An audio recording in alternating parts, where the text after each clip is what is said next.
ಪ್ರಿಯ ವಿದ್ಯಾರ್ಥಿಗಳೇ, ಯಾರೆಲ್ಲ second PUC science ಓದಿ ಫ್ಯೂಚರಲ್ಲಿ MSc ಮಾಡಬೇಕು ಇಲ್ಲ ಡಿಗ್ರಿ ಮಾಡಬೇಕು ಅಂದ್ಕೊಂಡಿದ್ದೀರಿ, ಅವ್ರಿಗಾಗಿ ಒಂದು ಉತ್ತಮ ಎಕ್ಸಾಮ್ ಬಗ್ಗೆ ಇಂದು ಮಾಹಿತಿ ಕೊಡ್ತಾ ಇದ್ದೇನೆ. ಅದು ಯಾವುದಂದರೆ ನ್ಯಾಷನಲ್ ಎಂಟ್ರೆನ್ಸ್ ಸ್ಕ್ರೀನಿಂಗ್ ಟೆಸ್ಟ್ ಅಂತೇಳಿ, ನೆಕ್ಸ್ಟ್ ಅಂತಲೂ ಕರೀತಾರೆ. ಒಂದು ಉತ್ತಮವಾದ ಎಕ್ಸಾಮ್ ಇದು.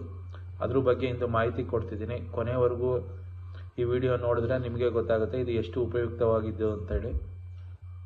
ಇದು ಯಾವ ಥರ ಇದೆ ಅಂದರೆ, ಒಂದು ಎಂಟ್ರೆನ್ಸ್ ಎಕ್ಸಾಮ್ ನಡೆಯುತ್ತೆ. ಯಾವುದಕ್ಕಾಗಿ ನಡೆಯುತ್ತೆ ಅಂದರೆ 5 ಇಯರ್ಸ್ ಇಂಟಿಗ್ರೇಟೆಡ್ MSc ಪ್ರೋಗ್ರಾಮ್. ಅಂದರೆ 5 ವರ್ಷದಲ್ಲಿ ನಿಮಗೆ BSc ಮತ್ತು MSc ಎರಡೂ ಮುಗಿಸ್ಕೊಡೋದಕ್ಕೆ ಒಂದು ಎಕ್ಸಾಮ್, ಎಂಟ್ರೆನ್ಸ್ ಎಕ್ಸಾಮ್ ಕಂಡಕ್ಟ್ ಮಾಡ್ತಾರೆ. ಅದೇ ನೆಸ್ಟ್ ಅಂತೇಳಿ. ಈ ಎಕ್ಸಾಮ್ ಬರೆದ್ರೆ ಎಲ್ಲೆಲ್ಲೆಲ್ಲ ನೀವು ಸೇರ್ಕೋಬೋದು ಅಂದರೆ, national institute of science education and research ಅಂತ ಬರುತ್ತೆ, ನಿಸ್ಸರ್ ಅಂತೇಳಿ. ಅದು ಭುವನೇಶ್ವರಲ್ಲಿದೆ, ಅಲ್ಲಿಗೂ ಸೇರ್ಕೋಬೋದು. ಅದೇ ರೀತಿ ಯೂನಿವರ್ಸಿಟಿ ಆಫ್ ಮುಂಬೈ ಅಂತಿದೆ, department of atomic energy centre for excellence in basic science ಮುಂಬೈಯಲ್ಲಿದೆ, ಅಲ್ಲಿಗೂ ಸೇರ್ಕೋಬೋದು. ಈ ಎಕ್ಸಾಮ್, ನೆಕ್ಸ್ಟ್ ಎಕ್ಸಾಮ್ ಬರೆದ್ರೆ ಈ ಎರಡು ಕಡೆ ನಿಮಗೆ ಸೇರೋ ಅವಕಾಶ ಸಿಗುತ್ತೆ.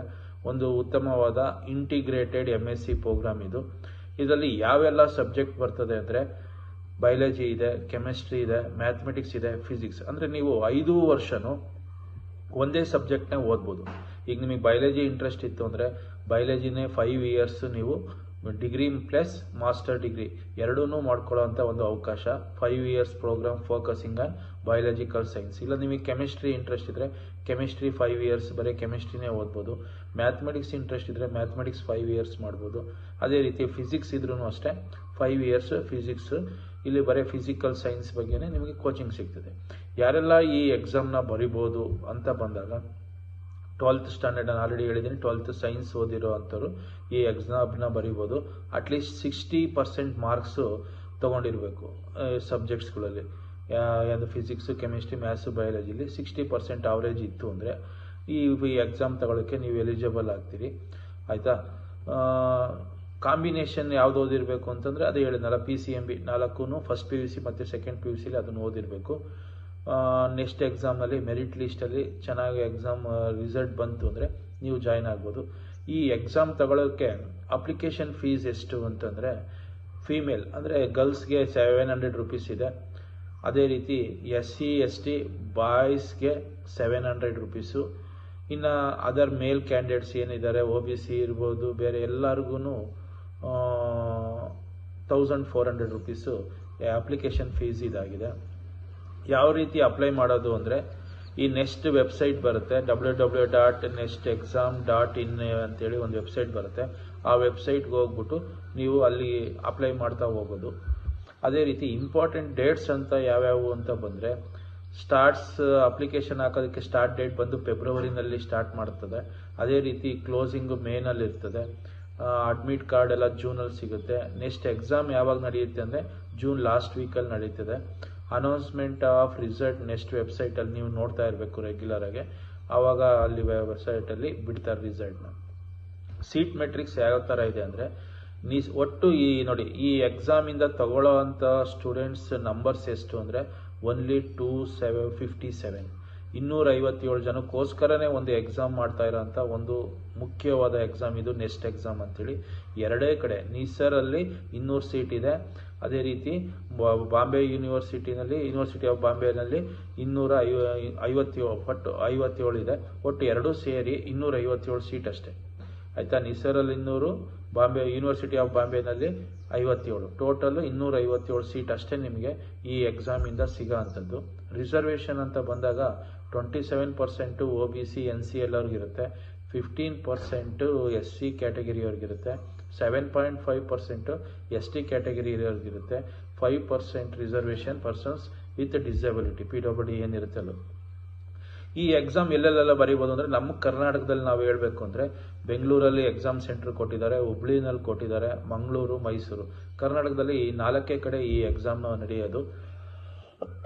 ಕ್ವಶನ್ ಪೇಪರ್ ಯಾವ ಥರ ಇರುತ್ತೆ ಅಂದರೆ 4 ಸೆಕ್ಷನ್ಸ್ ಆಗಿ ಡಿವೈಡ್ ಮಾಡಿದ್ದಾರೆ. ಕ್ವಶನ್ ಪೇಪರಲ್ಲಿ 4 ಸೆಕ್ಷನ್ಸ್ MCQ ಇರುತ್ತೆ. ಒಂದೊಂದು ಸಬ್ಜೆಕ್ಟ್, ಒಂದೊಂದು ಈಚ್ ಸೆಕ್ಷನಲ್ಲೂ 60 ಮಾರ್ಕ್ಸ್ ಅಂತ ಹೇಳಿ ಡಿವೈಡ್ ಮಾಡಿದ್ದಾರೆ. ಅದರಲ್ಲಿ specific questions from biology, chemistry, mathematics, physics each section will have 20 questions ಇರುತ್ತೆ. ಮಾರ್ಕಿಂಗ್ ಸಿಸ್ಟಮ್ ಏನಿದೆ ಅಂದರೆ ಕರೆಕ್ಟ್ ಆನ್ಸರ್ ಆದರೆ 3 ಮಾರ್ಕ್ಸ್ ಇದೆ, ನೆಗೆಟಿವ್ ತಪ್ಪಾಯಿತು ಅಂದರೆ 1 ಮಾರ್ಕ್ಸ್ ಡಿಡಕ್ಟ್ ಆಗುತ್ತೆ. ಅದೇ ರೀತಿ ಮೆರಿಟ್ ಲಿಸ್ಟ್ ಎಲ್ಲ ಪ್ರಿಪೇರ್ ಮಾಡಿ ಅನೌನ್ಸ್ ಮಾಡ್ತಾರೆ. ಯಾವ ಥರ ಈ ಮೆರಿಟ್ ಲಿಸ್ಟ್ನ ಪ್ರಿಪೇರ್ ಮಾಡ್ತಾರೆ ಅಂದರೆ, ಈ ನೀವು 4 ಸಬ್ಜೆಕ್ಟ್ನು ಬರೆದಿರ್ತೀರಿ, ಅದರಲ್ಲಿ ಯಾರು 3 ಸಬ್ಜೆಕ್ಟಿಂದು ಕನ್ಸಿಡರ್ ಮಾಡ್ತಾರೆ, ಹೈಯೆಸ್ಟ್ ಬಂದಿರೋಂಥ 3 ಸಬ್ಜೆಕ್ಟಿಂದು ಕನ್ಸಿಡರ್ ಮಾಡಿಕೊಂಡು ಮೆರಿಟ್ ಲಿಸ್ಟ್ನ ಅನೌನ್ಸ್ ಮಾಡ್ತಾರೆ. ಇಲ್ಲ PCMR ತಗೋಬೋದು, ಇಲ್ಲ CBZ ತಗೋಬೋದು. ಆ ಥರದಲ್ಲಿ ಕಾಂಬಿನೇಷನಲ್ಲಿ ಒಂದು 3 ಸಬ್ಜೆಕ್ಟ್ ಟೋಟಲ್ ಅವ್ರು ಈಗ ನೀವು 4 ಬರೆದಿರ್ತೀರಿ, ಅದರಲ್ಲಿ 3 ಹೈಯೆಸ್ಟ್ ಏನು ಬಂದಿರುತ್ತೆ ಅದನ್ನು ಕನ್ಸಿಡರ್ ಮಾಡಿಕೊಂಡು ಮೆರಿಟ್ ಲಿಸ್ಟ್ನ ಅನೌನ್ಸ್ ಮಾಡ್ತಾ ಹೋಗ್ತಾರೆ. ಇಲ್ಲಿ ಸಿಲೆಬಸ್ ಎಲ್ಲ ಯಾವ ಥರ ಇರುತ್ತೆ ಅಂದರೆ, ನೀವು ಏನು ಫಸ್ಟ್ PUC ಮತ್ತು ಸೆಕೆಂಡ್ PUCಲಿ NCERT ಏನು ಓದಿರ್ತೀರಿ ಸೇಮ್ ಸಿಲೆಬಸ್ಸೇ, ಅದಕ್ಕೆ ಸಂಬಂಧಪಟ್ಟಂಗೆ ಈ ನೆಕ್ಸ್ಟ್ ಎಕ್ಸಾಮ್ ಸಿಲೆಬಸ್ಸು ಸಹ ಇರುತ್ತೆ. ಸ್ಕಾಲರ್ಶಿಪ್ಪು ಬರುತ್ತೆ. ಸ್ಕಾಲರ್ಶಿಪ್ ಏನಿದೆ ಅಂದರೆ ನಿಮಗೆ ದಿಶಾ ಪ್ರೋಗ್ರಾಮಿಂದ ಬರುತ್ತೆ. ಅದರಲ್ಲಿ ನಿಮಗೆ 60,000 ಪರ್ ಇಯರ್, ಒಂದು ವರ್ಷಕ್ಕೆ 60,000 ರೂಪಾಯಿ ಸ್ಕಾಲರ್ಶಿಪ್ ಬರುತ್ತೆ. ನೀವೇನಾರ ಪ್ರಾಜೆಕ್ಟ್ ಎಲ್ಲ ಮಾಡ್ತೀನಿ ಅಂದರೆ ಅದಕ್ಕೆ 20,000 ಎಕ್ಸ್ಟ್ರಾ ಇರುತ್ತೆ. ಆಯಿತಾ, ತುಂಬ ಒಂದು ಸ್ಕಾಲರ್ಶಿಪ್ಪು ಸಿಗೋ ಅಂಥದ್ದು, ಮತ್ತು ಫೀಸ್ ಸ್ಟ್ರಕ್ಚರೂ ಕಮ್ಮಿ ಇರುತ್ತೆ. ಇದ್ರ ನೆಕ್ಸ್ಟ್ ಕೌನ್ಸಿಲಿಂಗ್ ಯಾವ ಥರ ಇರುತ್ತೆ ಅಂತಂದರೆ, ನೀವು ಎಕ್ಸಾಮ್ ಬರೆದಿರ್ತೀರಿ, ಆ ಎಕ್ಸಾಮಲ್ಲಿ ಬಂದಿರೋ ಮಾರ್ಕ್ಸ್ನ ಟಾಪ್ ಲಿಸ್ಟ್ ಮಾಡ್ಕೊತಾರೆ, ವೆಬ್ಸೈಟಲ್ಲಿ ಎಲಿಜಿಬಲ್ ಲಿಸ್ಟ್ ಎಲ್ಲ ಬಿಡ್ತಾರೆ. ಅದರಲ್ಲಿ ಮಾರ್ಕ್ಸ್ ಪ್ರಕಾರ ನಿಮ್ಮ ಡಾಕ್ಯುಮೆಂಟ್ಸ್ ವೆರಿಫಿಕೇಷನ್ ಇರುತ್ತೆ, ಮತ್ತು ಚಾಯ್ಸ್ ಫಿಲ್ಲಿಂಗಿಗೆ ಅವಕಾಶ ಕೊಡ್ತಾರೆ.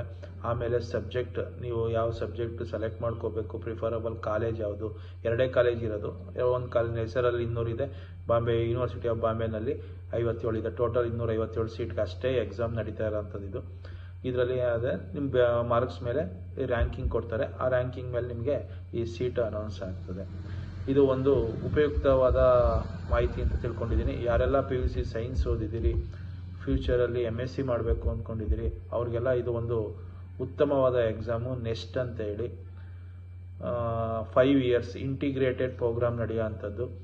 ಇಂಡಿವಿಜುವಲ್ ಸಬ್ಜೆಕ್ಟ್ ಓದ್ತೀರಿ. ನೀವು ಎಲ್ಲೇ ಡಿಗ್ರಿ ಮಾಡೋಕೆ ಹೋದರೂ BScಲಿ ಒಂದು 5 ಸಬ್ಜೆಕ್ಟು, ಆಮೇಲೆ MScಲಿ 1 ಸಬ್ಜೆಕ್ಟ್ ಓದ್ತೀರಿ. ಇದರಲ್ಲಿ ಆ ಥರ ಇಲ್ಲ, 5 ವರ್ಷನೂ ಒಂದೇ ಸಬ್ಜೆಕ್ಟ್ ಓದೋ ಅಂಥ ಇಂಟಿಗ್ರೇಟೆಡ್ ಅವಕಾಶ ಇರೋ ಅಂಥ ಎಕ್ಸಾಮ್ ಇದು. ಯಾರೆಲ್ಲ ಇಂಟ್ರೆಸ್ಟ್ ಇದೆ ಅವರು ತಗೋಬೋದು ಇದನ್ನು. ಒಳ್ಳೆಯದಾಗಲಿ. Thank you. ಯಾರೆಲ್ಲ ಇನ್ನೂ ನಮ್ಮ ಚಾನೆಲ್ಗೆ ಸಬ್ಸ್ಕ್ರೈಬ್ ಆಗಿಲ್ಲ, ದಯವಿಟ್ಟು ಸಬ್ಸ್ಕ್ರೈಬ್ ಆಗಿ. ಎಜುಕೇಷನಿಗೆ ಸಂಬಂಧಪಟ್ಟಂಗೆ ನೋಟಿಫಿಕೇಷನ್ ಬರ್ತಾ ಇರುತ್ತೆ, ನೋಡ್ಬೋದು.